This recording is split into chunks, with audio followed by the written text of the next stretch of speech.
guys, welcome back to Resistance Chicks. I'm one of your hosts, Michelle. Today is the 28th of June, 2019. I cannot tell you how excited I am about tonight's show. You are not going to want to miss what we have coming up. And while Monday, Project Veritas dropped a video. I told you not to I'm going to say that. I can say Project Veritas. I don't think you should. I'm just not going to play the video. He recorded. The reason why we are not streaming on Facebook right now is because of the PV that we did. They took down our video and they have revoked our live streaming ability because we played the one clip. Yeah. So we have to get that worked out and fixed. I didn't realize that I was gonna. Can you not? What is happening? I'm gonna go ahead and play. The Tucker version. Oh, no. Leah, you dropped your little... My little ball. She wants a little ball. She wants those, yeah. Welcome back to Tucker Carlson tonight, live from Tokyo, Japan, ahead of the president's visit in our interview. A tech story that might seem insignificant, but is not. In fact, it may determine what happens in the next presidential election, very well may. A Google whistleblower has come forward to describe his company's plans to remake the American political landscape. No, it's the playing the part where she talks is what gets you. Most powerful company in the world. So when an anonymous whistleblower comes forward, in this case telling Project Veritas that Google is using internal algorithms to shape what Americans see online, and by extension what they think, you better take it seriously. What is this? Fairness is a dog whistle. It does not mean what you think that it means, and you have to apply double think in order to understand. Now, let me explain, because you're not going to be able to see the whole video. There's a whistleblower that came forth and brought forth documents showing that Google has this thing called the fairness doctrine, but it doesn't mean that things are going to be fair.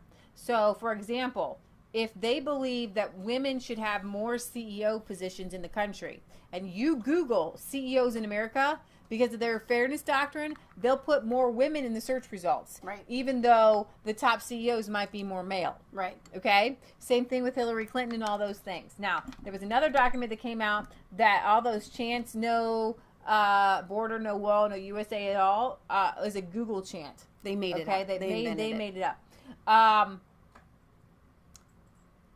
They have a video recording that this is the one we can't share because they're taking it down for privacy reasons, is they have this Irish woman who is a Google exec say, I know Elizabeth Warren wants to break up big tech and break up Google, but that's a bad idea because only we have the power to prevent another Trump in 2020. And they listed, there was some documents that came out that listed Ben Shapiro. Considering Ben Shapiro, Dennis Prager, and Dave Rubin are Nazis, what do we do about it? That's the Google premise. They are Nazis, but two of those guys are Jewish. Mm. So I'm going to go ahead. So the fairness doctrine is what makes it so our search results do not yield. So here's the thing. I do use Google still sometimes. But if I know I'm going to Google something like Clinton corruption or anything or vaccines or anything that I know that's going to be even a little bit controversial, I go to DuckDuckGo. Right. Because I'm going to get real search results there. So as you play this, maybe you could periodically stop it because sometimes that helps. I know. If it's going to go for a while longer. Okay. And what they're really saying. And what they're really saying about fairness is that they have to manipulate their search results so that it gives them their political agenda that they want. And so they have to rebias their algorithms so that they can get their agenda across. That's the definition of propaganda, again, being perpetuated by the single most powerful company. Google is the most powerful company in the entire world, and they are manipulating elections. Now, I thought to myself during the 2018 election that there would be a landslide in the House of Republicans, and there should have been. Sorry, I know it's so unladylike when I try to get off my seat. Knock my off a rocker. And there should have been a landslide. However, Google did a lot of manipulating search results. They even encouraged ride sharing and getting people to vote, but only for Democrats. Right. company in the history of the world. This is not surprising to viewers of this show. James Dorn was fired for Google for his political views, his totally conventional, moderate political views, and then came on this show to describe the culture at Google. Watch this. There are definitely some political biases within Google that I was trying to shed light on in the document, and that they affect many parts of the business, and, for example, who they do business with and what type of content they create. And I really think that those political biases need to be addressed. It's not just whistleblowers, excuse me, hidden camera footage obtained by Project Veritas shows a conversation with a woman called Jen Janai. Her Google title is Head of Responsible Innovations in the Global Affairs Department. In that video, Janai says that Google is working specifically on products to make certain that Donald Trump does not win another election. Quote, "We're also training our algorithms, like if 2016 happened again, would the outcome be different?" People were not putting that line in the sand. So in 2016, even though we know that they were manipulating search results in favor of Hillary Clinton, something still got through. Right. And they said people at Google were not putting enough, putting that line in the sand that they wanted them to, so that Donald Trump wouldn't have gotten elected. So they want to make sure it doesn't happen again. Exactly. Now, we cannot show you that video. Right. Because Project Veritas has been kicked off of Vimeo for the video. Their video has been taken down, even though Ted Cruz's video of it is up. And I had to cut it out of our last stream on YouTube. I didn't play that video. I haven't played that video yet. Oh, well, whichever one I had to cut out. That was another one. Another Project Veritas one. That they were not saying that what's fair and what's equitable. So we're like, well, we're a big company. We're going to say it. We weren't saying what's fair and equitable. So they're going to make everybody say it. They have a doctrine called a single truth, one truth doctrine. And then that they go through that one truth. So abortion is a right and pro-life is bad. That's their one truth. Right. So they're going to downgrade pro-life sites. So they are like a religion. Oh, it's a cult. It is a religious cult. And so they're going to follow their religious documents. Right. And not allow anybody on their massive tech giant platforms or searching or whatever. Right. If they do not conform to their religious beliefs. Exactly. In other words, we're going to try and affect the outcome of the 2020 presidential campaign. Janai goes on to blast Elizabeth Warren's proposal to break Google up into two companies. Why? Check out this reasoning. Quote, "All these smaller companies who don't have the same resources that we do will be charged with preventing the next Trump situation. It's like a small company cannot do that." Huh. So, using a company's dominance on the internet to sway the outcome of an election, that's their plan. There should be a term for what Janai is describing. Turns out that there is a term. It's a term you've heard constantly from talking heads on television for more than 2 years. It's called hacking an election. Google wants to hack our election. They're saying that out loud. As we've been told over and over again by CNN and the Washington Post and the New York Times and all the other propagandists, hacking an election is very bad. At minimum, it warrants a multi-year investigation by law enforcement agencies. And yet, it's happening now. The Washington establishment has said they want to prevent election interference, but of course that's a lie. They just want to make sure they control the elections. That's their only goal. That's why they're not attacking the real source of election interference, which is Silicon Valley. Google, Facebook, and their ilk have far more political power than Russia ever has or ever will have. No serious person doubts that. But the people... Okay, so you needed to see that to make everything else make sense that I'm going to share with you. All right, so here we have Representative Dan Crenshaw asks the Google exec about this leaked email that calls Ben Shapiro, Jordan Peterson, and Prager. I guess it was Jordan Peterson. In Texas for 5 minutes, Mr. Crenshaw. Thank you, Mr. Chairman, and thank you for some of the thoughtful discussion on how you combat terrorism online. I think there's worthy debates to be had there. And there's good questions on whether some of this content provides education so that we know of the bad things out there, or whether it's radicalizing people. Those are hard discussions to have, and I don't know that we're going to solve them today. But the problem is that the testimony doesn't stop there. The policies at your social media companies do not stop there. It doesn't stop at the clear-cut lines of terrorism and terrorist videos and terrorist propaganda. Unfortunately, that's not exactly what we're talking about. It goes much further than that. It goes down the slippery slope of what speech is appropriate for your platform and the vague standards that you employ in order to decide what is appropriate. And this is especially concerning given the recent news and the recent leaked emails from Google. They show that labeling mainstream conservative media as Nazis is a premise upon which you operate. It's not even a question, according to those emails. The emails say, given that Ben Shapiro, Jordan Peterson, and Dennis Prager are Nazis, given that that's a premise, what do we do about it? 2 of 3 of these people are Jewish, very religious Jews, and yet you think they're Nazis. It begs the question, what kind of education do people at Google have? So they think that religious Jews are Nazis?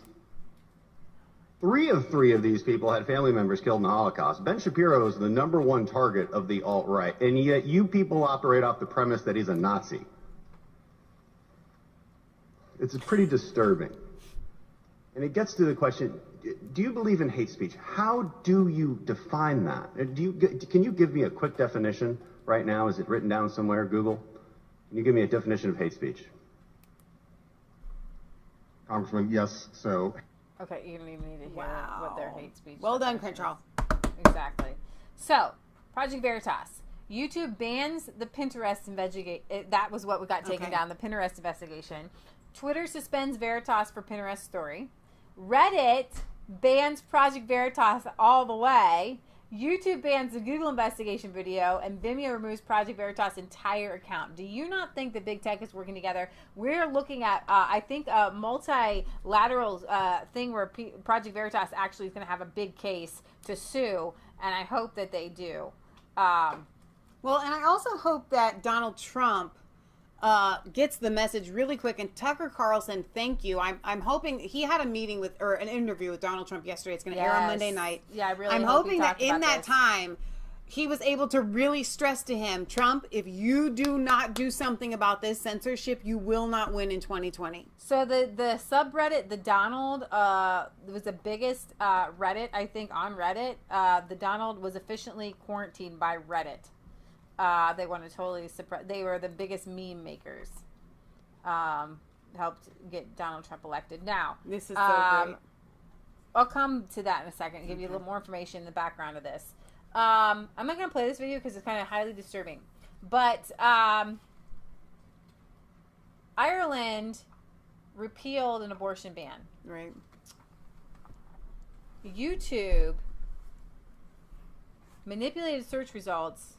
And Project Veritas has the documents that say that they banned pro-life searches. You mean Facebook? No, I'm talking about YouTube. Okay. I'm talking about YouTube right now. Okay. YouTube banned search results for pro-life. There's about 20 different lists. In Ireland? In Ireland during that referendum. Facebook says that they saw American companies advertising to promote pro-life in Ireland, and they went to the Irish government and said, what do you want us to do about it? They blocked them all. Now, these are just companies, pro-life companies. This is not election interference. This isn't a government. That is election interference. Right. Okay? We are aren't we multicultural? Aren't we international? Shouldn't we be able to, as Americans, say something about an election? No, they're only inclusive for the people they want to be inclusive, and yet they tout their claim to inclusivity, but they are actually the most exclusive political party in the history of politics. Right. Exactly. Exactly. Speaking of censorship, Twitter says that they are going to start censoring Donald Trump. His tweets. Yeah. They've admitted this, which on the one hand, like we always say on our show, when the devil comes at you with a pitchfork and horns instead of as an angel of light, it's actually way easier to deal with. So now that these guys have become so emblazoned and boldened to come out and just say, as Facebook bragging about altering an election in Ireland, or, Twitter saying, listen, we don't want Donald Trump to be elected in 2020, so we're going to start reining in his tweets because we don't agree with what he has to say. That's actually a good sign of their desperation. This is really weird. I can't bring up the article, but it says Twitter lays groundwork for potentially downgrading some of Trump's tweets, but it literally will not open. So I'm just curious what they think that's gonna do for President Trump's fervor to fight censorship. It's kind of like, do you remember when? Well, it was a little bit before our time, but I think it was still in the 80s when all homosexuals started to come out of the closet. And it was a big deal. Like, we're tired of being ashamed. We're tired of having to hide our feelings in the closet and be ashamed of who we are. And we're going to come out. Well, that's actually fine for homosexuals because nobody really cares. Right. But these tech giants think that they're having some sort of coming out moment of, well, we don't agree with Donald Trump. And it's socially acceptable not to agree with Donald Trump. And so we are going to come out and just flat out tell everyone that we are censoring all Nazis, all people that we view as Nazis. And we're going to just, it's like a fart you can't hold in. You might as well own it. They just blasted that thing so loud and started laughing about it. I mean, that's because they can't keep it in any longer. So they're like, why don't we just claim this one? Who smelt it, dealt it. I did it. I did do that fart, and I'm proud of that fart. My mom is going to get so mad at me for saying the F-bomb on this show. She does not like that 4-letter word. Twitter announced on Thursday that it would censor President Donald Trump's tweets, going into the 2020 election by downranking those which violate their rules via algorithms. Offensive material from the president will also receive a label. Offensive. That applies to all verified political candidates and government officials over 100,000 followers.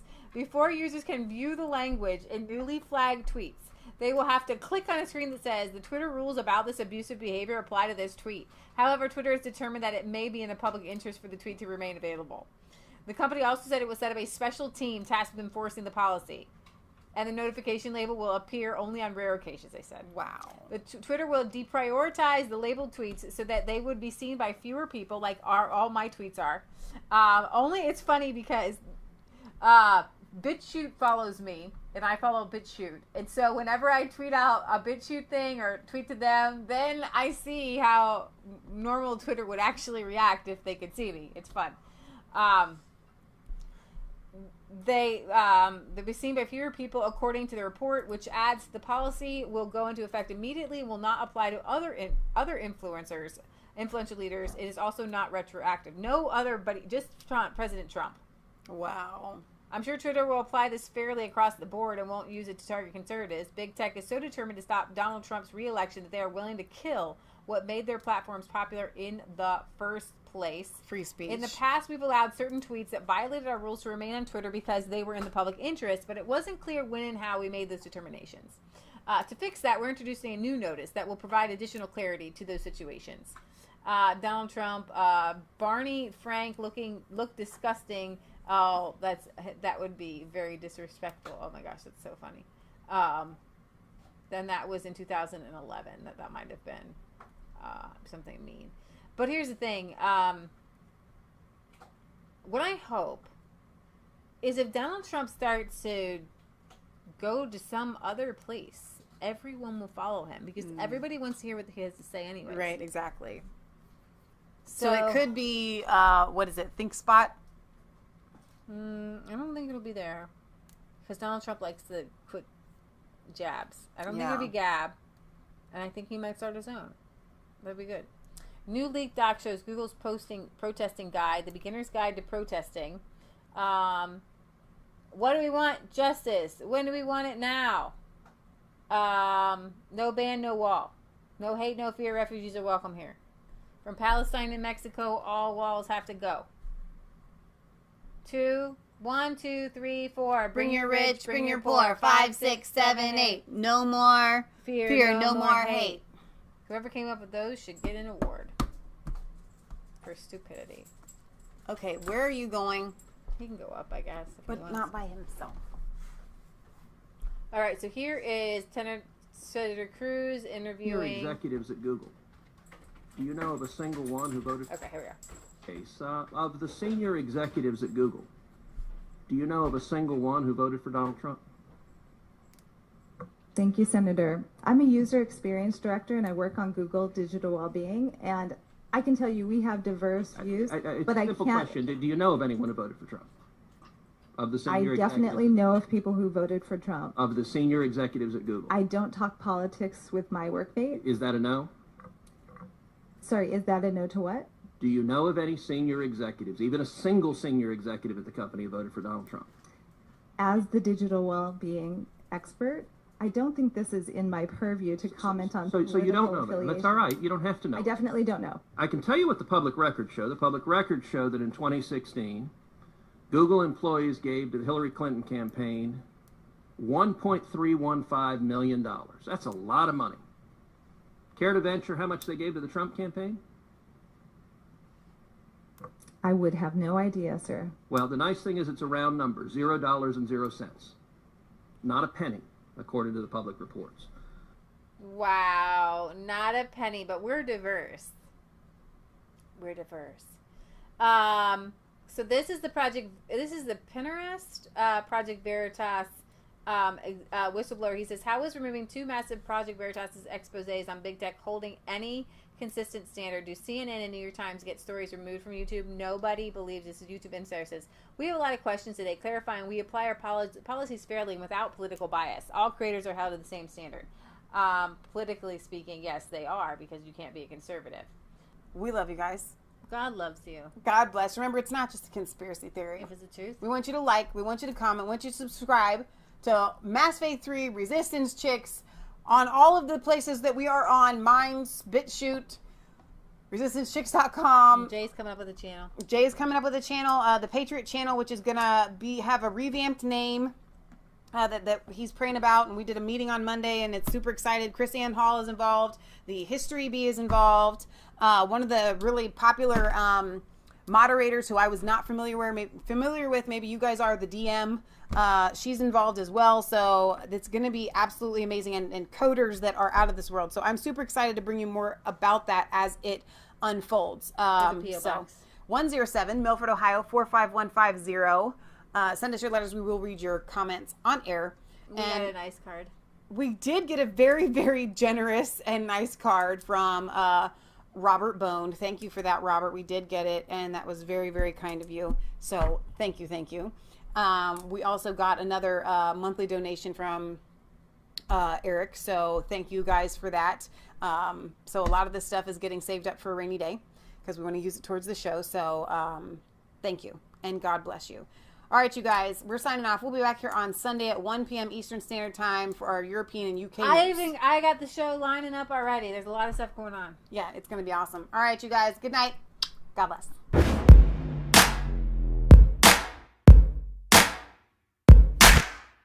I was cold.